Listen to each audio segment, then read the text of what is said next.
Hello students, welcome to the YouTube channel of the Laksha Academy, and my name is Devrat, and there is a good news for you guys about a new online course starting from 22nd of May 2019. जैसा कि आप सब लोगों को पता है कि कोविड-19 लगातार बढ़ता जा रहा है हमारी कंट्री में, और इससे नुकसान किसका हो रहा है? ज़्यादातर उन बच्चों का जो अपने करियर को लेके सीरियस हैं। अब हम लोग बात करते हैं कि ये जो ऑनलाइन कोर्स हमारा स्टार्ट हो रहा है ये किस किस चीज़ के लिए है। तो ये है CDS के लिए, FCAT के लिए, TA के लिए, ACC एंड INET के लिए। एक बार बात कर लेते हैं कि मैं तुम लोगों को इस कोर्स में क्या पढ़ाऊंगा। तो मैं पढ़ाऊंगा तुम्हें फिज़िक्स, केमिस्ट्री एंड मैथमेटिक्स। देखो भाई, फिज़िक्स के अंदर फिज़िक्स का बहुत इंपॉर्टेंट रोल रहेगा किस सब्जेक्ट में? CDS के एग्ज़ाम के अंदर, INET में और TA में। CDS एग्ज़ाम में साइंस का रोल बहुत ज़्यादा इंपॉर्टेंट रहता है। क्यों? क्योंकि 2017 सेकंड का जो एग्ज़ाम हुआ था उसके बाद से जो साइंस के जो क्वेश्चंस थे वो लगातार बढ़ते जा रहे हैं, और हर बार 20 से 22 क्वेश्चन सिर्फ दो सब्जेक्ट फिज़िक्स और केमिस्ट्री से पूछे जाते हैं। ये स्कोरिंग है क्योंकि क्वेश्चंस आसान आते हैं। अगर हमें कॉन्सेप्ट पता है तो हम फिज़िक्स को बहुत अच्छे से टैकल कर सकते हैं। एक बार देखते हैं कि यहाँ पे किस किस चीज़ के से क्वेश्चन पूछा जाता है। ऑप्टिक्स से क्वेश्चन पूछा जाता है, करंट इलेक्ट्रिसिटी से क्वेश्चन पूछा जाता है, फिर heat, thermodynamics, sound, EM waves, motion, projectile, uniform circular motion, laws of motion, gravitation और कुछ और टॉपिक्स हैं। हमारे पास जगह थोड़ी कम थी इसलिए कुछ इंपॉर्टेंट टॉपिक्स ही मैंने लिखे हैं। जब ये हमारा जो कोर्स है ये स्टार्ट होगा तो हम सबसे पहले इन सारे टॉपिक्स को कवर करेंगे। फिर इसके बाद हम लोग प्रीवियस ईयर क्वेश्चन पेपर्स को सॉल्व करेंगे। ये बहुत इंपॉर्टेंट है भाई, प्रीवियस ईयर क्वेश्चंस को सॉल्व करना, ताकि हमें ये समझ आए बात कि क्वेश्चन कैसा पूछा जाएगा पेपर में, किस तरीके के ऑप्शंस होंगे, हम कितने क्वेश्चंस ऐसे हैं जिन्हें डायरेक्टली नॉलेज बेस पे कर सकते हैं, कितने ऐसे हैं जिनके लिए हमें एलिमिनेशन का रूल लगाना पड़ेगा। अब आते हैं केमिस्ट्री के ऊपर। केमिस्ट्री टोटली किस चीज़ के ऊपर बेस्ड है? केमिस्ट्री टोटली लर्निंग एबिलिटी के ऊपर बेस्ड होता है। It is totally based on learning ability. अब समझो कि CDS, INET और TA इन तीनों के लिए इम्पोर्टेंट है। FCAT के अंदर साइंस नहीं पूछा जाता है, याद रखना। FCAT में साइंस नहीं पूछी जाएगी।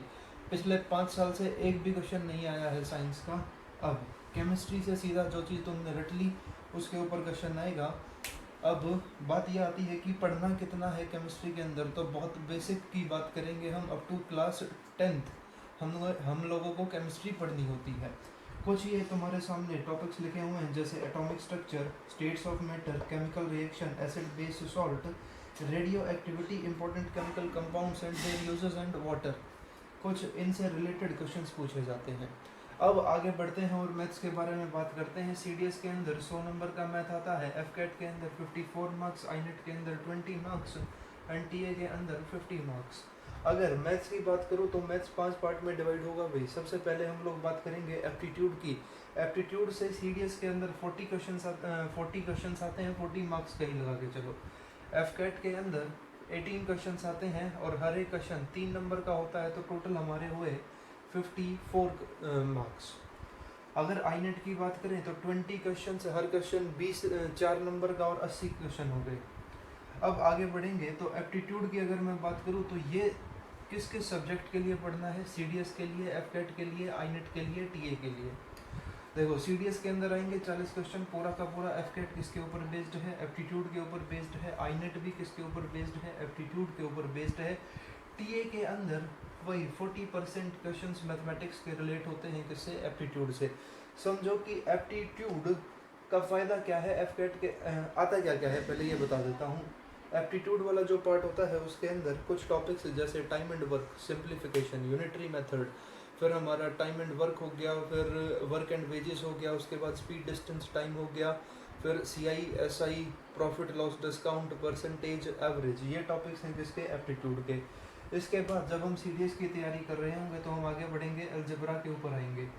जो बेसिक हमारी आइडेंटिटी बेस्ड क्वेश्चंस है वो पूछे जाते हैं। पॉलिनोमियल के ऊपर क्वेश्चन पूछा जाता है, रूट्स ऑफ इक्वेशन के ऊपर क्वेश्चन पूछा जाता है। फिर ट्रिग्नोमेट्री हुआ, यहाँ पे 15 से 20 क्वेश्चन पूछे जाते हैं। इसी के अंदर इंक्लूड होगा हमारा टॉपिक हाइट एंड डिस्टेंस।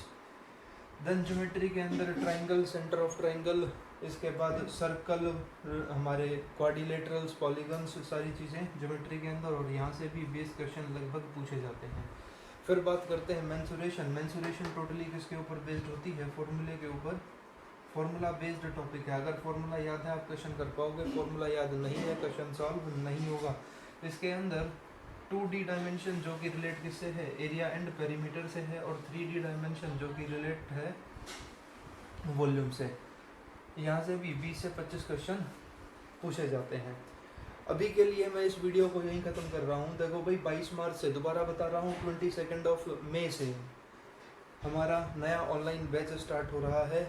और जो सीरियस है, जिसको ये लगता है कि हाँ भाई मेहनत करनी है, इस बार ऑफिसर बनना है फोर्सेस के अंदर, तो वो ज्वाइन करे। और मज़ा आएगा, क्योंकि जब हम एक एक्सपीरियंस फैकल्टी से पढ़ाई करते हैं तो अलग ही मज़ा होता है, क्योंकि उस बंदे ने उस डेस्क के ऊपर पेपर दिया है जिस पे तुम बैठोगे आज से 6 महीने बाद, जब 8 नवंबर को तुम्हारा एग्ज़ाम हो रहा होगा CDS का। तो ज़्यादा से ज़्यादा इस वीडियो को अपने उन फ्रेंड्स के साथ शेयर करो जो पढ़ना चाहते हैं, किसके लिए? डिफेंस फोर्सेस के लिए, जो डिफेंस फोर्सेस को ज्वाइन करना चाहते हैं। और मैं आशा करता हूँ हम लोग सब मिलेंगे 22 मई को। सी यू गाइज। एंड एक बात और, कल एक और नई वीडियो हो सकता है हमारी आई, उसके अंदर हम एक फिजिक्स का टॉपिक पढ़ेंगे और देखेंगे कि उस पर्टिकुलर टॉपिक से क्वेश्चन कैसे कैसे आए हैं। मैं उम्मीद करता हूँ कि शायद मैं EM वेव्स के ऊपर वीडियो बनाऊँ, और EM वेव से जो भी क्वेश्चंस आए हैं पिछले 10-12 साल के अंदर, हम सारे डिस्कस कर लें। तो वो एक तुम लोगों के लिए डेमो भी हो जाएगा, और हम एक टॉपिक को कवर भी कर पाएंगे। जय हिंद, वंदे मातरम।